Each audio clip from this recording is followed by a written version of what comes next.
ఈవీ9 national news కు స్వాగతం. ముందుగా హెడ్లైన్స్. ఆయన ఏదో ఒకటి చెప్తూనే ఉంటారు. రాహుల్పై మోదీ విసురులు.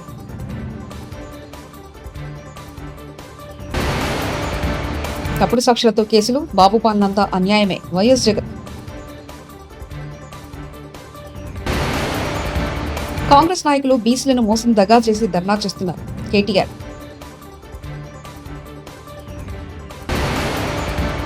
కాళేశ్వరం కమిటీ ఇచ్చిన రిపోర్టు మొత్తం ట్రాష్ లాగా ఉంది. హరీష్ రావు. ఆపరేషన్ సింధూర్ పై విపక్షాలు పార్లమెంట్లో చర్చకు పట్టుబడి ప్రభుత్వం ముందు నిలవలేకపోయాయని, ఇప్పుడు ఎందుకు చర్చకు పట్టుబడ్డామా అని విచారిస్తున్నాయని ప్రధానమంత్రి నరేంద్ర మోదీ విమర్శించారు. ప్రభుత్వాన్ని ప్రశ్నించేందుకు వచ్చిన ఒకే అవకాశాన్ని కూడా వినియోగించుకోలేకపోయాయని అన్నారు. లోక్సభలో కాంగ్రెస్ విపక్ష నేత రాహుల్ గాంధీపై కూడా వ్యంగ్యాస్త్రాలు విసిరారు. మంగళవారం నాడు ఇక్కడ జరిగిన ఎన్డీఏ పార్లమెంటరీ పార్టీ సమావేశంలో మోదీ మాట్లాడారు. हमारे सदियों पुराने सांस्कृतिक संबंधों का जीवन प्रमाण है। अभी जारी किए गए डाक टिकट, जिसमें दोनों देशों के राष्ट्रीय पुष्प हैं, हमारी मित्रता की महक दर्शाते हैं। फ्रेंड्स, हर स्तर पर संवाद, हर क्षेत्र में सहयोग लंबे समय से हमारे संबंधों की पहचान रहा है।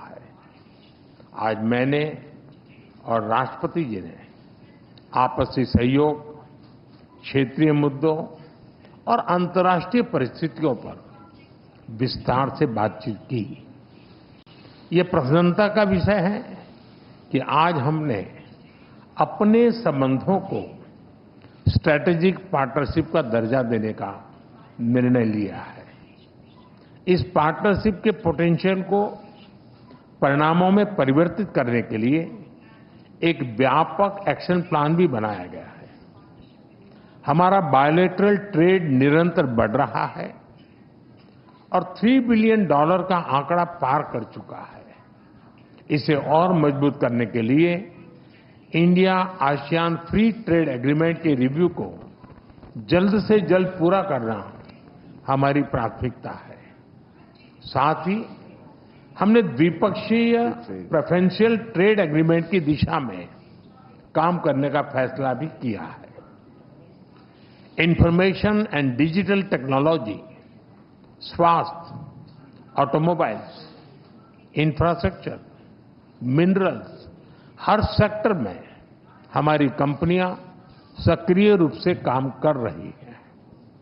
विज्ञान और टेक्निक के क्षेत्र में वायरोलॉजी से लेकर एआई और एडिटिव मैन्युफैक्चरिंग तक जॉइंट रिसर्च चल रही है।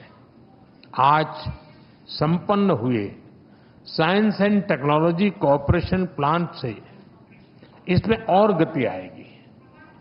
वाराणसी में स्थित इंटरनेशनल राइस रिसर्च इंस्टीट्यूट का रीजनल सेंटर ఏపీలో చంద్రబాబు పాలనలో కలియుగ రాజకీయాలు చూస్తున్నా న్యాయం ధర్మం ఎక్కడా కనిపించడం లేదన్నారు వైఎస్ఆర్సీపీ అధినేత జగన్మోహన్ రెడ్డి. తప్పుడు కేసులు, తప్పుడు సాక్ష్యాలతో కేసులు నడిపిస్తున్నారని ఆరోపించారు. అక్రమ, తప్పుడు కేసుల్లో బాధితుల తరపున న్యాయవాదులు నిలబడాలన్నారు. న్యాయవాదుల సేవలను పార్టీ ఎప్పుడు మర్చిపోదు అంటూ హామీ ఇచ్చారు. పార్టీ కోసం కష్టపడే వారికి తప్పకుండా వారికి ప్రాధాన్యత ఉంటుందంటూ భరోసా ఇచ్చారు. వైఎస్ఆర్సీపీ అధినేత వైఎస్ జగన్మోహన్ రెడ్డి అధ్యక్షతన వైఎస్ఆర్సీపీ లీగల్ సెల్ ప్రతినిధుల భేటీ జరిగింది. ఈ సమావేశంలో పార్టీ ప్రధాన కార్యదర్శి పొన్నవోలు సుధాకర్ రెడ్డి, లీగల్ సెల్ రాష్ట్ర అధ్యక్షుడు మనోహర్ రెడ్డి, ఉమ్మడి గుంటూరు, కృష్ణా జిల్లాల లీగల్ సెల్ ప్రతినిధులు పాల్గొన్నారు. ఈ సందర్భంగా వైఎస్ జగన్, రాష్ట్రంలో ఇవాళ ప్రత్యేకమైన పరిస్థితులు ఉన్నాయి, న్యాయవాదులుగా మీరు కీలక పాత్ర పోషిస్తున్నారు, పార్టీకి అన్ని రకాలుగా తోడుగా పెద్దనగా మీరు ఉంటున్నారని చెప్పారు. మాత్రం ఖచ్చితంగా ఎవరైతే పార్టీ కోసం చేసినారో ఈసారి ప్రతి ఒక్కరిని కూడా మర్చిపోకూడదు, డేటాబేస్ క్రియేట్ చేయండి అని చెప్తాను. ఈ డేటాబేస్ ఆధారంగానే రేపొద్దున ప్రతి ఒక్కరికి కూడా గుర్తింపు అనేది ఉంటుందనేది ఈ సందర్భంగా ఖచ్చితంగా తెలియజేస్తాను. ఇక్కడే కాదు, రాష్ట్ర వ్యాప్తంగా కూడా రాబోయే రోజుల్లో నెక్స్ట్ వీక్ బహుశా ఒక యాప్ కూడా తయారు చేస్తా ఉన్నాం. దాంట్లో కూడా మీ సీనియర్ లాయర్లు అందరూ కూడా దాంట్లో యాప్లో కూడా ఇన్వాల్వ్ అవుతున్నారు. యాప్ తయారీ కార్యక్రమంలో రాష్ట్ర వ్యాప్తంగా వైఎస్ఆర్సీ కార్యకర్తకు ఎవరైనా ఎక్కడ అన్యాయం జరిగినా ఆ యాప్ డౌన్లోడ్ చేసుకుని తన పేరు, తనకు ఏమన్యాయం జరిగింది, తనకు ఎవరి వల్ల అన్యాయం జరిగింది, ఆ అధికారి హోదా ఏమిటి, నీకు జరిగిన అన్యాయం ఏమిటి, ఆటోమేటిక్లీ మన డిజిటల్ లైబ్రరీలోకి వచ్చేస్తుంది. ఇక్కడ వచ్చిన తర్వాత రేపొద్దున మనం అధికారంలోకి వచ్చిన తర్వాత వీళ్ళందరి మీద రేపొద్దున జగన్ 2లో ఎవడెవడైతే అన్యాయం చేసినాడు, ఎవడెవడైతే అధికారి తన అధికారాన్ని దుర్వినియోగం చేశాడు, ఎవడెవడైతే అన్యాయంగా మనుషులను చిత్రహింసలు పెట్టారు, వాళ్ళందరినీ కూడా రేపొద్దున చట్టం మీద నిలబడతాం. చట్టం తన పని తాను చేసుకొని పోతుంది. ఎందుకంటే ఈరోజు చూస్తూ ఉన్నాం ఇవన్నీ కూడా. ఈరోజు లాయర్లుగా మనం పోయి వాదించే కార్యక్రమం ఏదైతే మనం చేస్తూ ఉన్నాము అని అంటే, ఎవరి తరపున మనం వాదిస్తున్నాము అని అంటే నిజంగా దెబ్బతిన్న వాని తరపున వాదిస్తూ ఉన్నాం. ఆ దెబ్బ అనేది ఎంత తీవ్రంగా కనిపిస్తూ ఉంది అని అంటే, దొంగ కేసులు పెడతా ఉన్నారు, అందులో నుంచి దొంగ సాక్ష్యాలు పుడతా ఉన్నాయి, దొంగ సాక్ష్యాల ఆధారంగా మనుషులను తీసుకొని పోయి జైల్లో పెడతా ఉన్నారు. జైల్లో నుంచి ఆ మనిషి బయటకు వచ్చేసరికి ఆ కేసు అయిపోయేసరికి మరో కేసు. నిజంగా ఈ వ్యవస్థ లేకన్నది మార్పు అనేది రావాలా. అధికారం ఉంది కదా అని చెప్పి, యూనిఫామ్ ఉంది కదా అని చెప్పి దుర్వినియోగం పరచడం అన్నది ఎంతటి బాధ కలిగిస్తుంది అటువైపున వ్యక్తికి కూడా అన్నది ఇటువైపున వ్యక్తికి కూడా అర్థం కావాలి. అర్థం కావడానికి అందుకనే లాయర్లు చేయించిన ఈ యాప్ని మనందరి సమక్షంలోనే నెక్స్ట్ వీక్ అది కూడా లాంచ్ చేసే కార్యక్రమం కూడా చేస్తాం. రాష్ట్ర వ్యాప్తంగా ఈ కార్యక్రమాలన్నీ చేసే ప్రతి విషయంలో కూడా మరొక్కసారి మళ్ళీ చెప్తా ఉన్నా, మీ పాత్ర చాలా ముఖ్యం. ఉత్తరాఖండ్లోని ఉత్తరకాశీలో మెరుపు వరదలు బీభత్సం సృష్టించాయి. ఇక్కడ ధారాలి గ్రామంపై జల ప్రవాహం విరుచుకుపడింది. ఈ ఘటనలో దాదాపు 50 మందికి పైగా శిథిలాల కింద చిక్కుకొని ఉంటారని, 20-25 హోటళ్లు నివాసాలు కొట్టుపై ఉండవచ్చని స్థానికులు పేర్కొంటున్నారు. కీలకంగా నదీ పరివాహక ప్రాంతాల్లో కుంభవృష్టి కారణంగా ఈ మెరుపు వరదలు సంభవించినట్లు సమాచారం. మంత్రి కోమటిరెడ్డి వెంకటరెడ్డిపై పరోక్షంగా విమర్శలు చేసిన ఎమ్మెల్యే కోమటిరెడ్డి రాజగోపాల్ రెడ్డి, 1000 కోట్లు దోచుకునే వాళ్ళకే పెద్ద పదవులు కావాలి, నేను అందరిలాగా పైరవీలు చూసి దోచుకునే వాడినైతే కాదు అంటూ ఎమ్మెల్యే కోమటిరెడ్డి రాజగోపాల్ రెడ్డి వ్యాఖ్యానించారు. అవసరమైతే అంత దూరం కూడా పోతాం, నేనైతే భయపడా, మీ అందరికి మాటిస్తున్నా. మళ్ళా కానీ నేను అందరిలాగా పదవులలోకి పోయి పైరవీలు చేసి దోచుకునేటువంటి అయితే కాదు. ఎవరికి కావాలి పెద్ద పెద్ద పదవులు అడ్డం పెట్టుకొని రాజకీయాల్లోకి వచ్చి, రాజకీయాలు అడ్డం పెట్టుకొని పదవులలోకి వచ్చి 1000 కోట్లు దోచుకునేటువంటి వారికి పదవులు కావాలి. కాంగ్రెస్ నాయకులు బీసీల మోసం దగా చేసి ధర్నా చేస్తున్నారు. కాంగ్రెస్ నాయకులు బీసీ డిక్లరేషన్ లో రిజర్వేషన్ తో పాటు సంవత్సరానికి 20,000 కోట్ల లాగా 5 సంవత్సరాలకు 1,00,000 కోట్లు బీసీ సబ్ ప్లాన్, 42% రిజర్వేషన్లు, రాజకీయాల్లో, ఉద్యోగాల్లో, ఉపాధిలో, ప్రభుత్వ కాంట్రాక్టర్లో కూడా ఇస్తామని అంటున్నారు. రిజర్వేషన్లు తప్పించి మిగతావి కాంగ్రెస్ ప్రభుత్వం చేతిలో ఉన్నాయి. అవి చేయకుండా బీసీలను మోసం చేస్తున్నారు. దాని ధర్నా అనో జోక్ అంటాను. ఎందుకంటే మేము ఈ మాట శాసనసభలో బిల్లు పెట్టినప్పుడే చెప్పాం. You are cutting a very cruel joke on the backward classes of this state. అంటే బీసీలను మోసం చేస్తూ మీరు దగా చేస్తున్నారు, వంచిస్తున్నారని చెప్పాం. ఇవాళ నేను ఒకటి అడుగుతా ఉన్నా, మీరు సమాధానం ముఖ్యమంత్రి గారిని అడగాలని చెప్పి కూడా నేను కోరుతా ఉన్నా. 42% రిజర్వేషన్లు అని ఢిల్లీకి వచ్చి డ్రామా చేస్తా ఉన్నారు. నేను కాంగ్రెస్ పార్టీని అడుగుతా ఉన్నా, మీరు బీసీ డిక్లరేషన్లో ఒక ఈ రిజర్వేషన్ల మాటను ఇయ్యలేదు. మీరు ఏమేం మాటలు చెప్పినారు? సంవత్సరానికి 20,000 కోట్ల బడ్జెట్ ఇస్తామన్నారు, 5 ఏళ్లలో 1,00,000 కోట్ల బడ్జెట్ బీసీలకు ఇస్తామన్నారు, బీసీ సబ్ ప్లాన్ పెడతామన్నారు, 42% రిజర్వేషన్ రాజకీయాల్లోనే కాదు ఉద్యోగాల్లో, ఉపాధిలో, ప్రభుత్వ కాంట్రాక్టుల్లో కూడా ఇస్తామన్నారు. నేను ముఖ్యమంత్రి గారిని అడుగుతున్నా, ప్రభుత్వాన్ని అడుగుతున్నా, కాంగ్రెస్ పార్టీని అడుగుతున్నా, మీ చేతుల్లో ఉన్నాయేమో చేస్తలేరు. మీ చేతుల్లో బీసీ సబ్ ప్లాన్ ఉన్నది, చేయండి. మీ చేతుల్లో బీసీలకు 1,00,000 కోట్ల బడ్జెట్ ఇచ్చే అవకాశం ఉంది, చేయండి. 2 బడ్జెట్లు పెట్టారు, ఒక్కొక్క బడ్జెట్లో 20,000 కోట్లు అన్నారు, 2 బడ్జెట్లు కలిపి కూడా 20,000 కోట్లు పెట్టలేదు. అందులో ఖర్చు అయితే 10,000 కోట్లు కూడా దాటం లేదు. అందుకే మరి ముఖ్యమంత్రి గారిని, ప్రభుత్వాన్ని కోరేది, మీ చేతుల్లో ఉన్న పనులు ముందు చేయండి, అట్లయితేనే బీసీలు నమ్ముతారు. 42% రిజర్వేషన్ ఏ ఒక్క ప్రభుత్వ కాంట్రాక్ట్లైనా ఇప్పటివరకు ఈ 2 ఏళ్లలో ఇచ్చినారా? ఇవ్వలేదు. ఎంబీసీ మంత్రిత్వ శాఖ పెడతామన్నారు, ఎందుకు పెట్టలేదు? బీసీ సబ్ ప్లాన్ ఎందుకు పెట్టలేదు? ఏ కారణం చేత 42% రిజర్వేషన్ విద్యలో, ఉద్యోగాల్లో మీరు ఇస్తలేరు? కేవలం రాజకీయాలే కాదు కదా, రాజకీయాల్లో 42% వాటా వస్తే మరి డెఫినెట్ గా రాజకీయ నాయకులకు లాభం అవుతుంది. కానీ బీసీ జాతికి లాభం కావాలంటే, బీసీల్లో ఉండే నిజంగా పేదవారికి లాభం కావాలంటే 42% కాంట్రాక్ట్లు ఇవ్వండి, 42% విద్యలో అవకాశాలు ఇవ్వండి, 42% ఉపాధిలో అవకాశాలు ఇవ్వండి. అట్లాగే 20,000 కోట్ల బడ్జెట్ మీరు చెప్పినట్టు పెట్టండి, బీసీ సబ్ ప్లాన్ పెట్టండి. అప్పుడు నమ్ముతారు మిమ్మల్ని తప్ప ఇక్కడ ఢిల్లీకి వచ్చి డ్రామా చేసి 4 ఓట్ల కోసం 4 డైలాగులు కొట్టి ఆఖరికి ఇక్కడ ఇంకెవరో అడ్డం పడుతున్నారని ఊహాజనితమైన శత్రువులను చూపెట్టి తప్పించుకుంటే కుదరదు. ముమ్మాటికి మీ దొంగతనాన్ని, మీ దొంగ నాటకాన్ని మొత్తం రాష్ట్ర ప్రజలు అర్థం చేసుకున్నారు కాబట్టి రేపు స్థానిక సంస్థల ఎన్నికల్లో బుద్ధి చెప్తారని నా విశ్వాసం. రేవంత్ రెడ్డి కాళేశ్వరం కూలిందని అంటున్నారు. యాదాద్రి జిల్లాకు పోయి గంధమల్ల ప్రాజెక్టుకు కొబ్బరికాయ కొడతాడు. కాళేశ్వరం నీళ్లే గంధమల్ల ప్రాజెక్టుకు పోతాయి. మల్లన్న సాగర్ నుండి నీళ్లు మూసీలోకి నీళ్లు పోవడానికి 6,000 కోట్లకు టెండర్లు ఫైనల్ చేశాడు. మల్లన్న సాగర్ ప్రాజెక్టు కాళేశ్వరంలో భాగమే. కాళేశ్వరం కూలిందని అబద్ధపు మాటలు చెప్పి గంగమల్లమ్మ కొబ్బరికాయలు కొట్టి మల్లన్న సాగర్ కు టెండర్లు ఎలా ఖరారు చేస్తావు బిడ్డ రేవంత్ రెడ్డి అంటూ మాజీ మంత్రి ఎమ్మెల్యే హరీష్ రావు వ్యాఖ్యానించారు.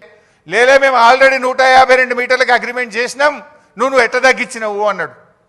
ఆనాడు ఎయిర్పోర్ట్లో కేసీఆర్ గారు మాట్లాడారు, ఉత్తమ్ కుమార్ రెడ్డి నువ్వు 152 మీటర్లకు అగ్రిమెంట్ చేసుంటే ఇంకా గంట సేపు నేను ఇన్నే ఉంటా, నువ్వు రా, ఆ అగ్రిమెంట్ నాకు చూపి నేను ఇక్కడ నుంచి రాజ్ భవన్కు పోయి రాజీనామా చేస్తాను. ఆ రోజు కేసీఆర్ గారు సవాల్ చేశారు. ఇది నేను నోటి మాట చెప్తలే, నా వీడియో కూడా మీరు చూడండి కావాలంటే. ఆనాడు కేసీఆర్ గారు బేగంపేట ఎయిర్పోర్ట్లో ఆనాటి ఉత్తమ్ కుమార్ రెడ్డి ఫేక్ మాటలకు, గోబల్స్ మాటలకు ఏ రకంగా సవాల్ విసిరినాడు. ఆ రోజు 152 మీటర్లకు అగ్రిమెంట్ ఉందని ఆనాటి పిసిసి అధ్యక్షుడు ఉత్తమ్ కుమార్ రెడ్డి మాట్లాడిండు. ఉన్నదా మరి అగ్రిమెంట్? ఈ రోజు వరకు, ఆ రోజు కేసీఆర్ గారు ఓపెన్ ఛాలెంజ్ చేసిండ్రు, ఇయ్యాలటి వరకు కూడా చేయలే. నిజంగా అగ్రిమెంట్ ఉంటే 7 సంవత్సరాలు అధికారంలో ఉండి ఎందుకు తట్టెడు మట్టి కూడా మీరు తవ్వలేదు అంటే అబద్ధపు మాటలు, గోబల్స్ మాటలు. ఆనాడు కేసీఆర్ గారు మంచి పని చేస్తుంటే దాని మీద ఏదో అమృత భాండాగారంలో విషపు చుక్క వేసినట్టు, ఒక మంచి పని జరుగుతుంటే దాన్ని ఒక అబద్ధాలు చెప్పి అనుమానాలు కల్పించేటువంటి ప్రయత్నాన్ని సృష్టించారు. అఫ్కోర్స్ ఈ విషయం రేవంత్ రెడ్డి కూడా తెలుసు. నేను జోక్ చేస్తలేను, సీరియస్గా అంటున్నా. ఎందుకు ఈ మాట అంటున్నా చెప్పాలనా? కాళేశ్వరం కూలిందనేది ఆయన్నే. మొన్న యాదాద్రి జిల్లాలో పోయి గంధమల్ల కొబ్బరికాయ కొట్టిండా లేదా? గంధమల్ల ఏంటిది? Continuation of Kaleshwaram. మరి కూలిందనేది నువ్వే, గంధమల్ల ప్రాజెక్టు కొబ్బరికాయ కొట్టేది నువ్వే, కూలిందనేది నువ్వే. మూసీకి నేను కాళేశ్వరం నీళ్లు మల్లన్న సాగర్ నుంచి తెస్తా అని 6,000 కోట్ల రూపాయలకు టెండర్లు ఫైనల్ చేసినావా లేదా? మరి కాళేశ్వరం కూలిందంటావు, కాళేశ్వరం నీళ్లు 6,000 కోట్ల రూపాయలతో తెచ్చి మూసీలో పోస్తా అని టెండర్లు ఎట్లా ఫైనల్ చేస్తావు బిడ్డ? అంటే నువ్వు అబద్ధాలు చెప్తున్నావు, గోబల్స్ చెప్తున్నావు. సో ఎప్పటికైనా కేసీఆర్ చేసిన నిర్ణయం తన కోసం కాదు, 100 ఏళ్ల రాష్ట్ర భవిష్యత్తు కోసం ఆలోచించి కేసీఆర్ గారు మల్లన్న సాగర్ లాంటి ప్రాజెక్టులను, కాళేశ్వరం ప్రాజెక్టును వారు నిర్మించడం జరిగింది. అంగన్వాడీ కేంద్రాలను పిల్లలకు మొదటి పాఠశాలగా మార్చాలని జిల్లా కలెక్టర్ పి ప్రవీణ్ పిల్లలందరినీ ప్రీ ప్రైమరీ విద్య కోసం అంగన్వాడీ కేంద్రాల్లో చేర్చారు. తల్లిదండ్రులకు అంగన్వాడీ కేంద్రాల్లో అందిస్తున్న ప్రీ ప్రైమరీ విద్యపై అవగాహన కల్పించారు. అంగన్వాడీ కేంద్రాలను పిల్లలకు మొదటి పాఠశాలగా మార్చాలని జిల్లా కలెక్టర్ పి ప్రావీణ్య అన్నారు. మంగళవారం పోతిరెడ్డిపల్లి గ్రామంలోని అంగన్వాడీ కేంద్రాన్ని జిల్లా కలెక్టర్ పి ప్రావీణ్య ఆకస్మికంగా సందర్శించారు.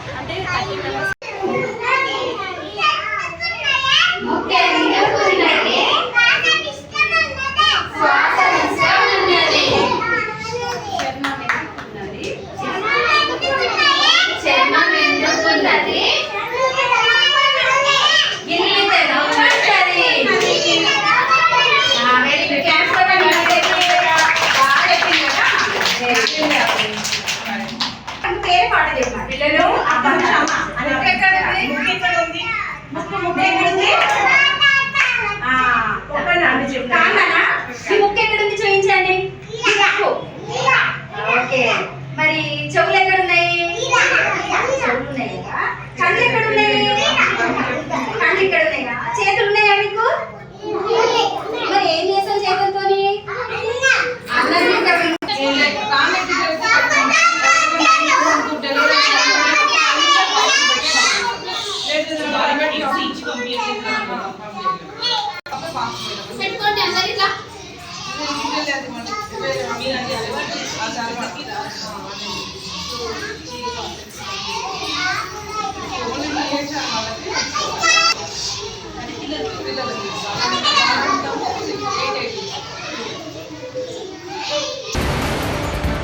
ఆయన ఏదో ఒకటి చెప్తూనే ఉంటారు. రాహుల్ పై మోదీ విసురులు.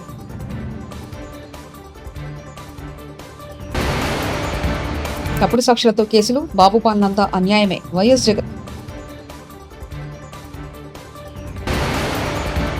కాంగ్రెస్ నాయకులు బీసీలను మోసం దగా చేసి ధర్నా చేస్తున్నారు. కేటీఆర్